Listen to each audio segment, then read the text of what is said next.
and his sketchbooks sell for thousands too. Do you have them? Asks Mike. No, a girl has them, says Greg. What girl?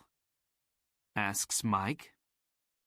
A girl with green eyes, says Greg, and he tells Mike about Cassie and her stepfather. But it's not true, says Mike when Greg finishes speaking. Jake Russo doesn't have a wife or a stepdaughter. You have to find that girl and get the sketchbooks, Greg. And you have to do it before the police find you. Greg walks home to his one-room apartment. How am I going to find her? He thinks. She has Jake Russo's sketchbooks now, so she's not going to meet me again. Is she going to sell them for a lot of money? There is a police car in the street, next to Greg's apartment. Oh no! He thinks. They're waiting for me. I can't get into my apartment now. That night, Greg sleeps on a train in the subway. But early the next morning, "Hey, you," says a man. He's the subway cleaner. "Get up. You can't sleep here all day." "Sorry," says Greg. People are arriving to get their trains now. One of them stops and looks at a photograph in his newspaper, and then at Greg. It's him, thinks the man. It's the young man in the newspaper photograph. The police are looking for him. Suddenly, Greg sees the man looking at him. And he sees his picture on the front of the man's newspaper. I have to get out of here quickly, he thinks. The man with the newspaper finds a policeman. It's him, he tells the policeman. The hotel porter. Hey, you, the policeman calls to Greg. Greg runs. Stop, calls the policeman. Greg doesn't stop. I have to get out of this uniform, thinks Greg. People know I'm the porter. Maybe Mike can give me something different to wear. When he gets to Mike's apartment, Mike opens the door. I need something to wear, Greg tells him. I can't go back to my apartment.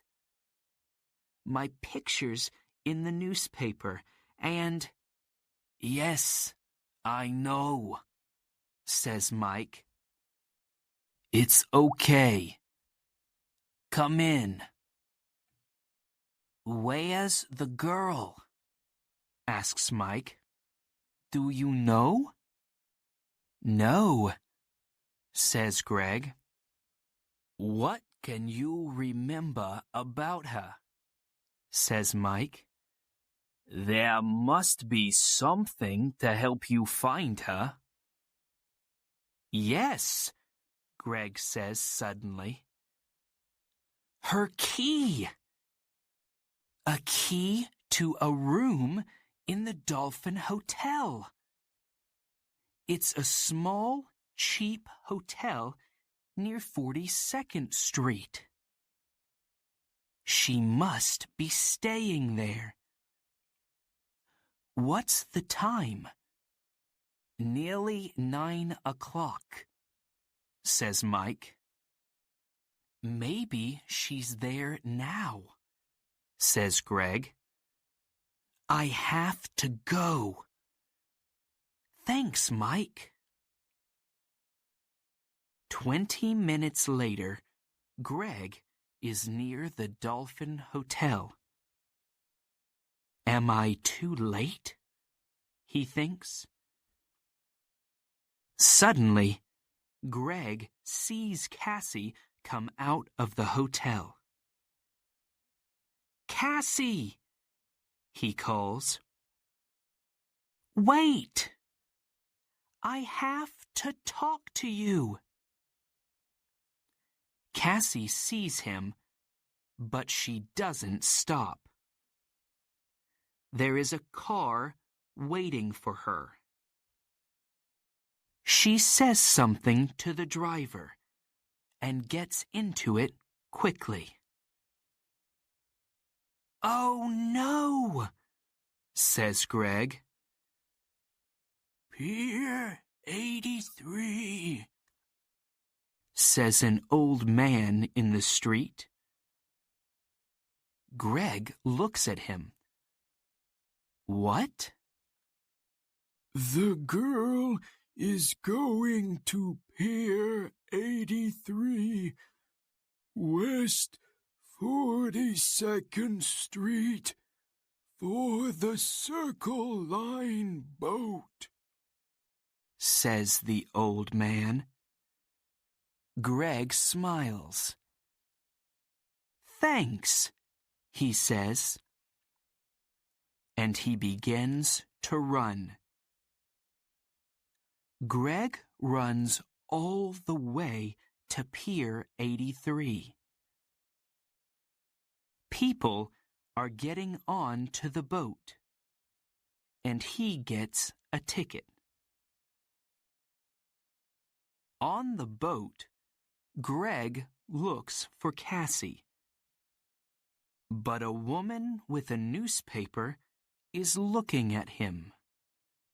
It's the young man in the picture, she tells the man with her. Call the police, Eddie. The man gets his phone and calls the police. Some time later, Greg sees Cassie. She is talking to a man. But Greg does not see two policemen get on the boat. They quickly find Greg. Where are Jake Russo's sketchbooks? The first policeman asks him. I don't have them, says Greg. You don't want me. You want her. She has the sketchbooks. Hey, look. He's right, says the second policeman. The two policemen move quickly to Cassie and the man. I don't understand, says Cassie. How? The two of you are coming with us, says one of the policemen. You're in trouble. Later, Greg and a policeman take the sketchbooks back to the hotel. Jake Russo is very happy to see them again. I'm sorry, Mr. Russo, says Greg, and tells him everything.